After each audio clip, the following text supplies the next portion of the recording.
buenos días, buen día a tothom. Voy a predicar en castellano, pero m'agrada parlar una mica de català també, a vegades.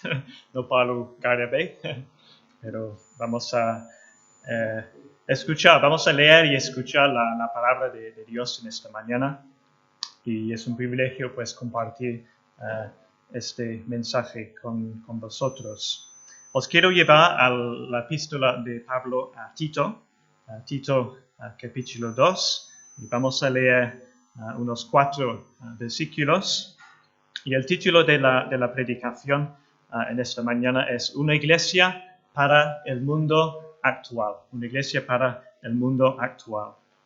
Vamos a leer el texto para empezar y luego vamos a orar y pedir la ayuda del Señor para este mensaje.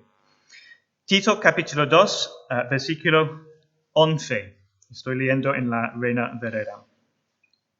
Porque la gracia de Dios se ha manifestado para la salvación a todos los hombres, enseñándonos que, renunciando a la impiedad y a los deseos mundanos, vivamos en este siglo sobria, justa y piadosamente, aguardando la esperanza bienaventurada y la manifestación gloriosa de nuestro gran Dios y Salvador Jesucristo, quien se dio a sí mismo por nosotros, para redimirnos de toda iniquidad y purificar para sí un pueblo propio, celoso de buenas obras. Vamos a orar. Señor, gracias, porque esto es tu palabra que acabamos de leer. Y Señor, se escribió hace 2000 años, pero sigue siendo tu palabra hoy para nuestras vidas. Y pedimos tu bendición, tu ayuda, para que seas tú hablando a nuestros corazones y que nos des corazones blandos y dispuestos para escucharte y para seguirte y obedecerte en esta mañana. Lo pedimos en el nombre de Cristo. Amén.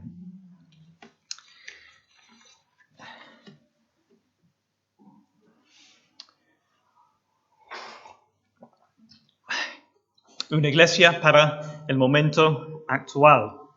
No sé qué pensáis cuando digo el momento actual.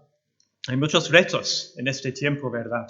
En este momento actual que estamos viviendo. Sea la pandemia, sea la crisis climática, sean muchas cosas que están cambiando en nuestros días, sea cambios tecnológicos que todos hemos experimentado en los últimos tiempos, pero se va a ir a más. No sé si habéis escuchado del metaverso y Facebook. Facebook ha cambiado su nombre a Meta, porque aquí a 5 o 10 años pues anticipan que todos vamos a estar pues viviendo casi en una realidad virtual. Si pensamos que los cambios tecnológicos han sido muchos en los últimos tiempos, pues espera lo que va a venir en los últimos años. Hay muchos retos en este momento actual como sociedad y podéis pensar en muchas más. Hay los retos del día a día, de las cosas cotidianas, de levantarnos, de ir al trabajo, de cuidar a otros, de problemas de salud, problemas en las relaciones. El momento actual que cada uno experimentamos pues tiene sus retos y sus dificultades. Y no hace falta que nombremos a todos. Este texto nos habla de una iglesia para el momento actual. Tito capítulo 2 nos enseña cómo debe vivir la iglesia hoy. Fijaos en versículo 12 de Tito capítulo 2. Hay esta frase: vivamos en este siglo. Vivamos en este siglo. Alrededor de esta frase hay mucho que vamos a desarrollar en este mensaje, pero empezamos ahí. Este texto nos enseña cómo vivir como iglesia y como cristianos en este siglo. En otras versiones, en este mundo, o en el mundo presente, o en este mundo maligno. Está hablando del tiempo actual. Y está hablando, hay un matiz que es el tiempo actual y otro matiz cuando habla de este siglo y este mundo, está reconociendo que estamos viviendo en tiempos difíciles, un mundo maligno, un mundo con muchos peligros a nuestro alrededor. Y claro, esto se escribió en el primer siglo, a Pablo, a Tito. Vivamos en este siglo, el primer siglo, pero todavía hoy, en el siglo XXI, estamos en el mismo momento que vamos a ver en qué sentido estamos todavía en el mismo momento. Este es un mensaje para la iglesia en este siglo, en este momento actual. Porque estamos en la misma era como vamos a ver, entre la primera venida de Cristo y la segunda venida de Cristo. En esta mañana os quiero hablar de este tema de la iglesia para el momento actual en dos dimensiones. En primer lugar, vamos a hablar de dos cosas que necesitamos saber, entender. Y luego vamos a hablar de tres cosas que necesitamos hacer. ¿A qué se ha llamado la iglesia? ¿Cómo se ha llamado a actuar y vivir? Dos cosas a saber y luego tres cosas a hacer. Una breve palabra sobre Tito, el contexto de esta epístola, solo una pincelada. El apóstol Pablo escribió a Tito. Tito tenía a su cargo las iglesias en la isla de Creta y Pablo le escribió para darle instrucciones sobre cómo poner en orden ciertas cosas en las iglesias en Creta. En esta carta hay mucho que habla de la conducta de los cristianos y mucho que habla de la doctrina cristiana. Y las dos cosas van de la mano y vamos a verlo en nuestro texto en esta mañana. Y justo antes, en la primera parte de Tito, capítulo 2, si tenéis una Biblia abierta podéis echar un breve vistazo. En esta primera parte de Tito, capítulo 2, hay una serie de instrucciones que Pablo da a diferentes grupos en la iglesia. Hombres ancianos, hombres jóvenes, mujeres ancianas, mujeres jóvenes, esclavos. Instrucciones éticas, cómo deben vivir cada uno de esos grupos. Pero ahora, a partir del versículo 11, empieza a dar un fundamento doctrinal sobre la ética que acaba de explicar. En otras cartas, Pablo lo hace al revés. Explica la doctrina y luego explica las aplicaciones prácticas para los creyentes. Aquí, en Tito capítulo 2, empieza con las instrucciones para los creyentes de cómo deben vivir y ahora está dando el fundamento doctrinal. Pues bien, esto es suficiente para introducirnos en qué es la carta, la epístola a Tito. Entonces, primero vamos a hablar de lo que necesitamos saber o entender para ser una iglesia para el momento actual. Y necesitamos saber de dónde venimos y a dónde vamos. En este texto, en que, como hemos visto en versículo 12, se habla de el momento actual, este siglo, también habla del pasado y del futuro.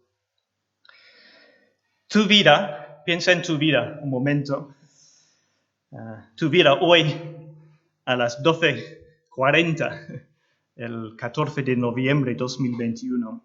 Tu vida está entre dos puntos fijos, tu nacimiento y tu muerte.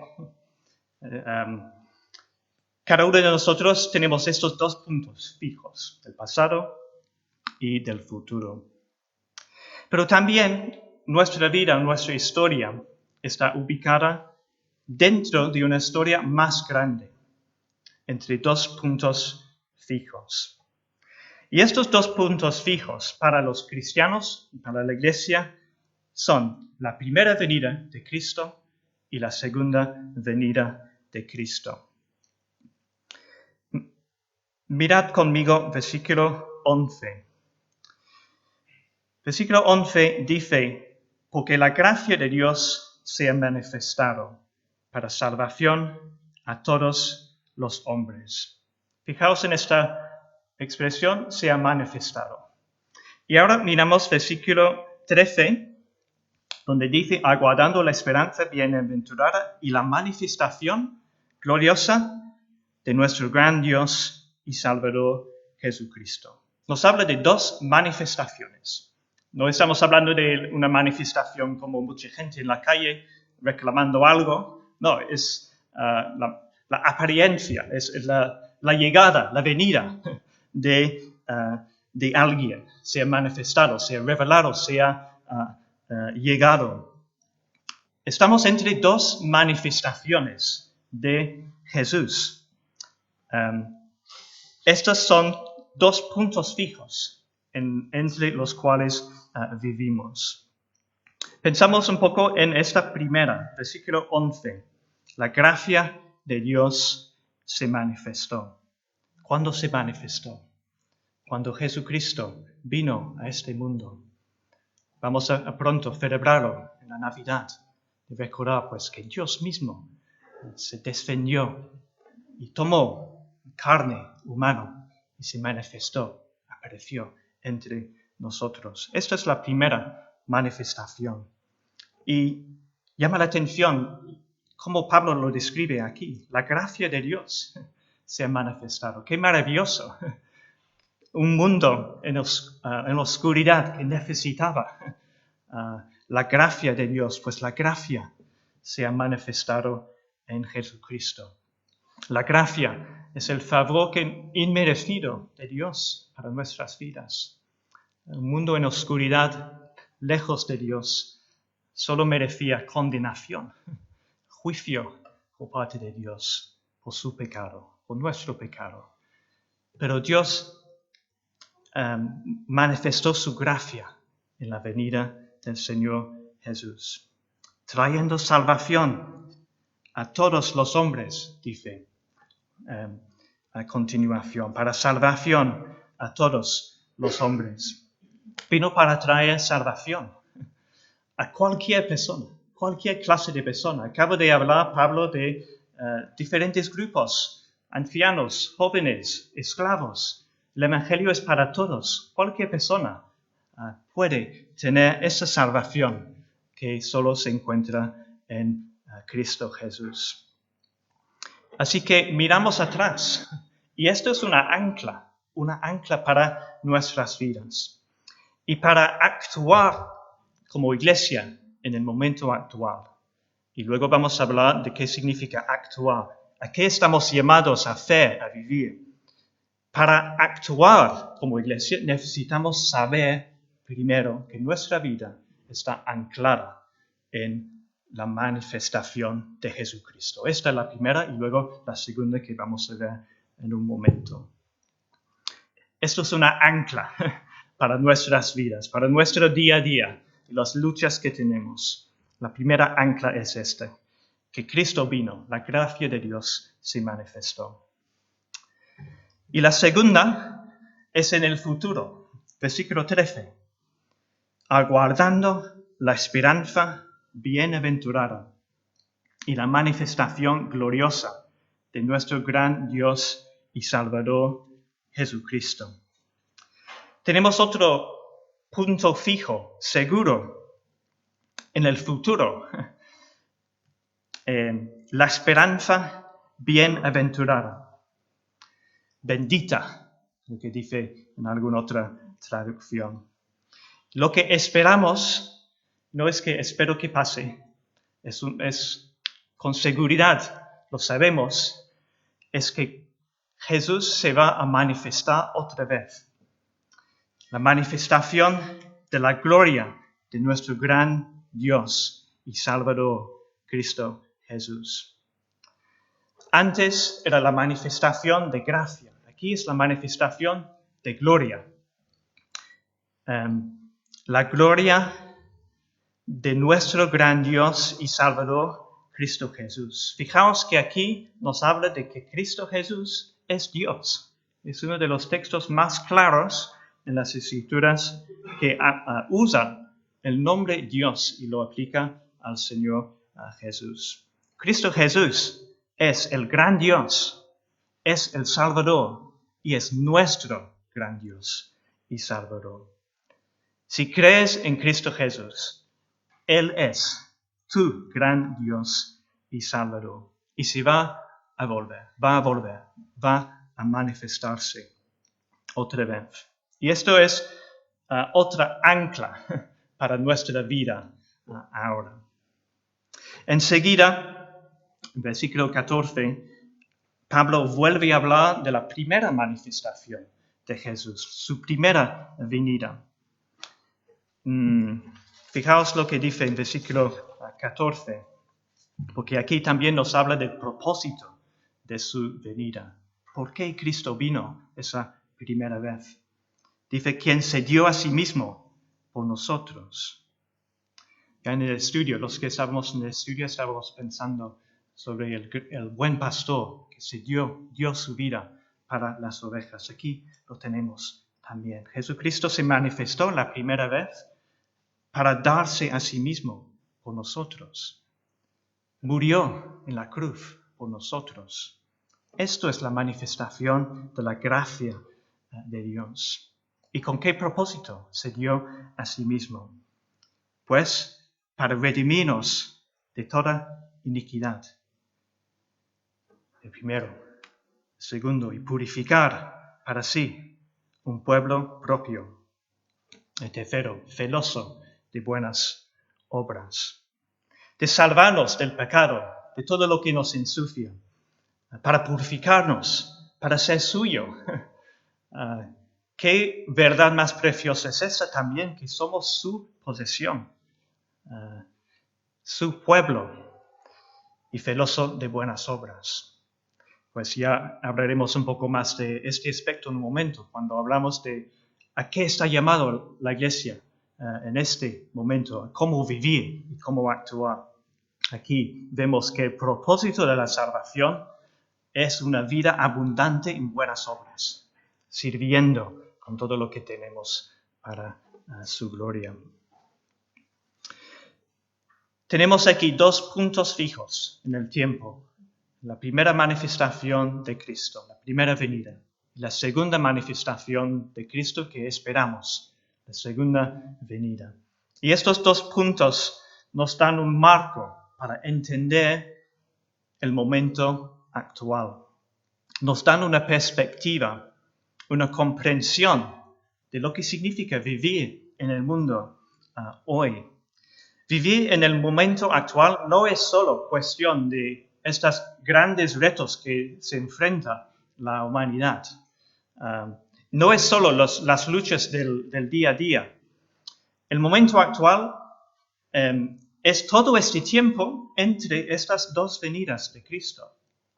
Nos da una comprensión teológica de lo que está pasando. Una comprensión teológica del momento actual. Es decir, ¿qué tiene que ver Dios con todo ello? Cuando digo teológica es lo que quiere decir. ¿Qué tiene que ver Dios con el momento en que estamos viviendo? Pues estamos entre estos dos momentos. El primer momento en que Cristo vino y trajo salvación. Y la segunda venida cuando Él vendrá y restaurará todas las cosas y hará juicio y habrá nuevas tierras y nuevo cielo, y habrá una eternidad para los que creemos en Cristo, con Él, y una eternidad fuera, en el infierno, por los que no creen en Cristo. Esto es la perspectiva que este texto nos da sobre el momento actual en que estamos viviendo. Y la vida cristiana tiene sentido porque está anclado en estas dos grandes verdades. Así que todo esto es importante porque cuando empezamos a hablar, como vamos a hablar en un momento, de nuestros deberes como cristianos, primero necesitamos tener esta perspectiva clara, que nuestra vida no depende de nosotros. que no es simplemente cuestión de tengo que hacer cosas y ya. No, primero, nuestra vida está arraigado en la gracia de Dios, expresado en el pasado y anhelado por nosotros en su futura manifestación. Imaginad, tengo una metáfora. El problema con las metáforas es que siempre están un poco limitados. Pero una metáfora que espero que nos ayude a pensar en lo que significa estas dos anclas para nuestra vida hoy. Imagina que estás en un fangal, un pantano, donde es difícil caminar por el fango, tus pies empiezan a hundirse. No sé si cuál es la mejor palabra, buscaba en el diccionario, no sé, fangal, pantano, ciénago, no sé cuál de... Está bien, ¿no? Sí, se entiende, sí. Es difícil caminar por ahí, tus pies empiezan a hundirse, el barro quizás empieza a tragarte incluso, y apenas tienes fuerzas para luchar contra el fango, y mucho menos para pensar en ayudar a otros que están a tu alrededor. Ahora, imagínate que estás en este fangal, pero tienes una cuerda, una soga, ¿sí? ¿Es correcto? Una soga a que agarrar, una cuerda que va de un punto en tierra firme a otro punto al otro lado, también en tierra firme. Y ahora, pues, puedes agarrar de ello, estás seguro, y podrías, pues, ir poco a poco al otro lado. No, tenemos que dar un paso más, no es suficiente todavía la metáfora. Imagínate que estás en este fangal, pero esta cuerda está atada alrededor de ti, ¿vale? La cuerda te sostiene. Ahora no necesitas rescatarte a ti mismo, no, estás ya salvo, porque la cuerda te tiene. Entonces puedes moverte y puedes dirigir tus fuerzas hacia otros que necesitan tu ayuda. Pero tú estás seguro porque la cuerda está atada alrededor de ti. Me explico, ¿no? La idea. Pues esta cuerda es Jesucristo. Estás seguro entre esas dos anclas. Su primera venida y segunda. Cristo se manifestó en gracia para salvarte, para redimirte de todo mal, para purificarte, para hacerte suyo y para que abundes en buenas obras. Y Cristo se manifestará en gloria, nuestro gran Dios y Salvador, para poner fin a lo que ha empezado. Y que el hecho de que estamos seguros en Cristo es lo que permite que podamos actuar y ayudar a otros y hacer su misión que nos ha encomendado en la tierra. El mundo actual necesita una iglesia activa y misionera. El mundo actual, decirlo un poco mejor, el mundo actual necesita una iglesia segura en Cristo y por lo tanto es activa y misionera. Y por lo tanto abunde en buenas obras. Pero primero sabemos que estamos seguros en Él, porque vino y vendrá y somos suyos. Con esa seguridad, con esta doctrina clara en nuestras mentes y arraigada en nuestros corazones, podemos hablar del estilo de vida a que estamos llamados ahora como iglesia. Porque la gracia de Dios que se manifestó no solo nos salva, sino también nos enseña cómo vivir. ¿Habéis fijado? Versículo 11 dice que la gracia de Dios se ha manifestado y versículo 12 empieza diciendo enseñándonos que la gracia de Dios nos enseña, nos salva y nos enseña. ¿Y qué nos enseña? Nos enseña cómo vivir, cómo debemos ser iglesia en el momento actual. tres dimensiones. Podríamos hablar de la iglesia y la vida de la iglesia en el momento actual. Y son sencillamente renuncia, aguarda y vive. Estos son los tres aspectos o tres dimensiones de la vida de la iglesia que este texto nos habla. Nos habla de renunciar. Fijaos en versículo 12, enseñándonos que renunciando a la impiedad y a los deseos mundanos.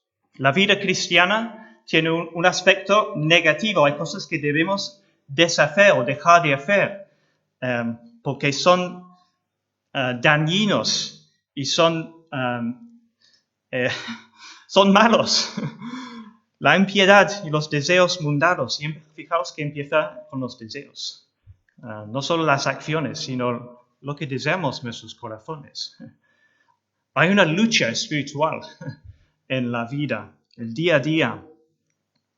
Tenemos que cuidar mucho lo que miramos, lo que decimos, lo que pensamos, porque son muy peligrosos los deseos mundanos y la impiedad. Y quizás necesitamos que el Señor nos llame la atención a alguna cosa en nuestra vida. A veces nuestras conciencias se vuelven un poco insensibles. Quizás a veces dejamos algún pecado, alguna amargura, alguna queja contra alguien, pues tú nombras el pecado que sea, y lo dejamos ahí sin resolver. Y la conciencia pues va insensibilizándose. Pues necesitamos despertar. Hay cosas que debemos huir de ellos, empezando en nuestros pensamientos y deseos.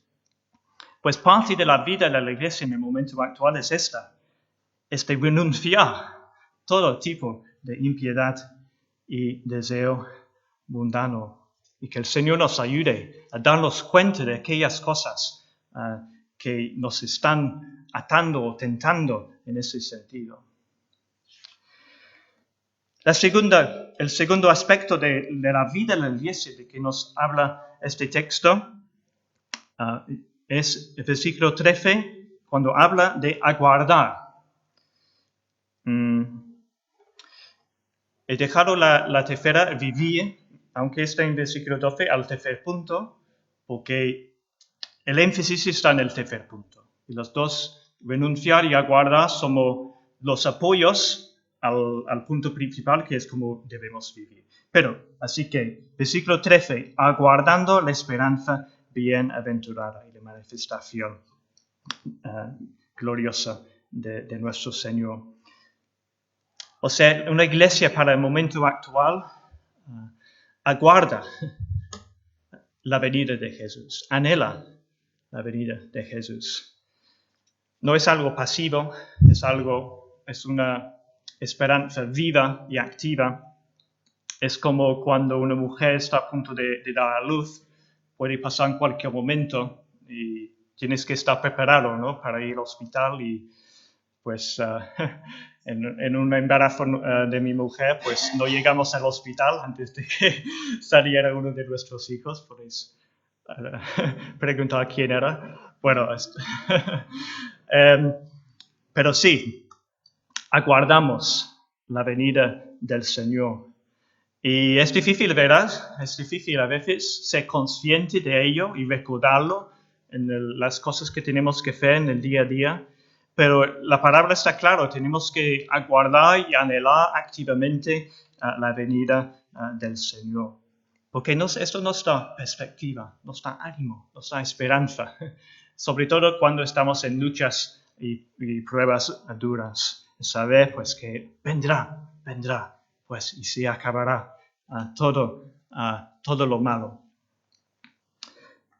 La tercera cosa entonces en cuanto a la vida de la iglesia en el momento actual es lo que dice en la segunda parte del versículo 12, que vivamos en este siglo sobria, justa y piadosamente. Y a esta podríamos añadir la frase al final del versículo 14, celoso de buenas obras. Quizás nos hace pensar en la iglesia de Éfeso, en Apocalipsis, a que se dijo: has dejado tu primer amor, arrepiéntete y haz las primeras obras. Estamos llamados a hacer buenas obras y abundar en ellas. Cualquier oportunidad que podamos obtener para glorificar a Dios, para bendecir y amar a nuestros prójimos, que lo hagamos, aunque sea difícil, aunque tenemos que esforzarnos. Estamos llamados a eso, es nuestra identidad como iglesia. Pueblo suyo, posesión suya, celoso en buenas obras. El Señor nos creó para ello, para abundar en buenas obras.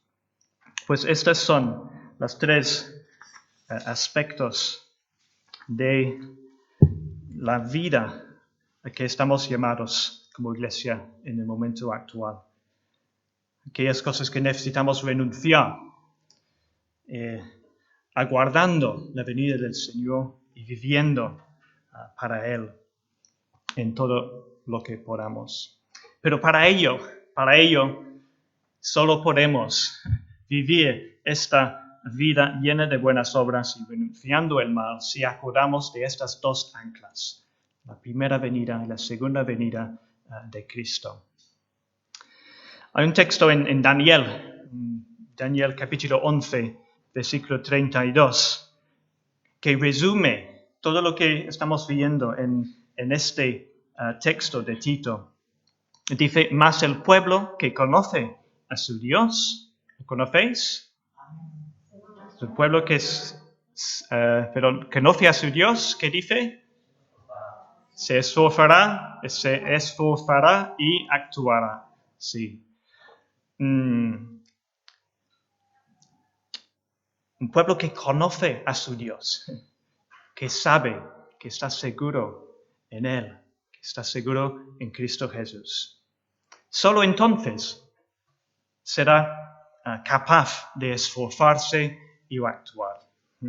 Si intentamos esforzarnos y actuar sin tener claro nuestra seguridad en Cristo y en lo que Él ha hecho por nosotros, va a ser imposible. Vamos a poner cargas sobre nosotros mismos que no podemos llevar. En cambio, si estamos tan contentos de estar en Cristo, pero nos ponemos y no hacemos nada, pues estamos pidiendo el propósito de por qué el Señor nos salvó. Las dos cosas van juntas. Nuestra acción fluye de nuestra identidad como pueblo de Dios, arraigados en Cristo. Esto es lo que creo que este texto nos enseña, el fundamento de nuestra vida y acción en la obra de Cristo. Y esto es lo que necesitamos ser como iglesia en el momento actual. Pues que el Señor nos ayude y que disfrutemos de su gracia, pero que seamos animados por su gracia para vivir para Él.